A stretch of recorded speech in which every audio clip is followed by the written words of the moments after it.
Don't take the presence of the storm to indicate the absence of God. Sometimes when you enter into a storm, and there are all kinds of storms, health storms, physical storms, financial storms, emotional storms. There are all kinds of storms. I'm not talking about the storms that rain down water and the lightning and the thunder and all of that. I'm talking about storms that other people can't see. Undetectable storms. Storms that make people think you haven't been through anything. Because you get up out the bed every morning and you put your hair up and put your makeup on, and they don't know you put your smile on just like you did your makeup and walked in smiling because you were going through a secret storm. See, when you're going through a visible storm, somebody will hand you an umbrella or a raft or some help or some assistance because they are aware of your suffering. But when you're going through a secret storm, there is no comfort there because nobody knows that you're dealing with a secret storm.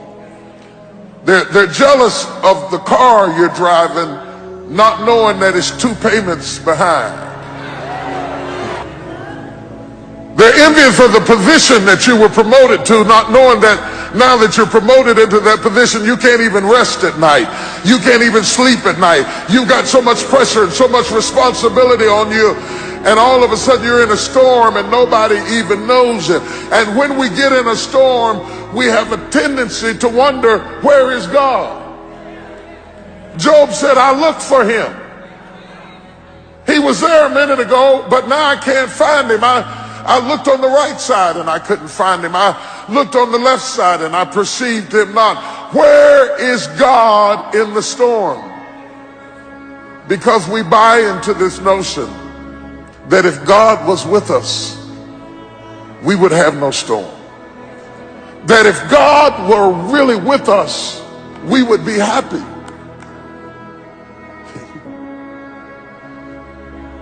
That if God were really with us, everything would go smoothly. That if God were really on our side, we would have no family problems. If God were really with us, our bills would be paid. How could God be with us and us be in foreclosure? Job said, I can't figure it out. How could my kid die and God be with me? How could my house be on fire and God be with me? I looked for him. I looked for him. I didn't see him. I looked on the right. I didn't see him. I looked behind me. I didn't. You said you had my back. I didn't see him. I looked in front of me. I thought he'd lead the way. I didn't see him.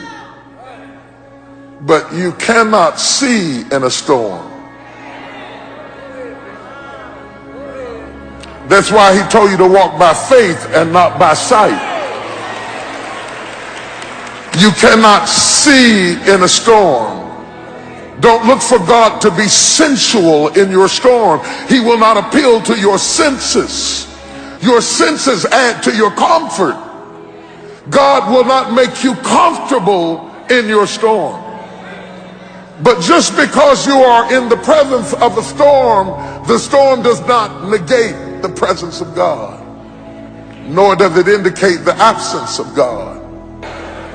The Bible said he is a very, very present help in the time of trouble. If you're looking for God, he's in the storm. He may not be saying anything, Peter. You may find him asleep on the boat in the bottom of the ship, but don't think that he jumped off the boat because you were in a storm. He is with you in the storm. He promised.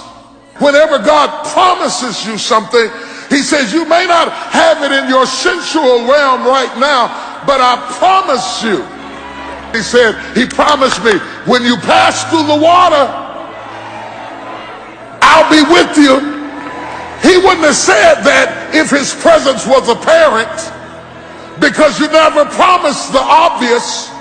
He said, but when you pass through the water, you got my word on it. I am in there with you. You may not see me, you may not feel me, you may not sense me, but I tell you what, all the while you're stroking in the water, understand you are not stroking by yourself. Don't be so aware of the storm that you lose awareness of the God in the storm.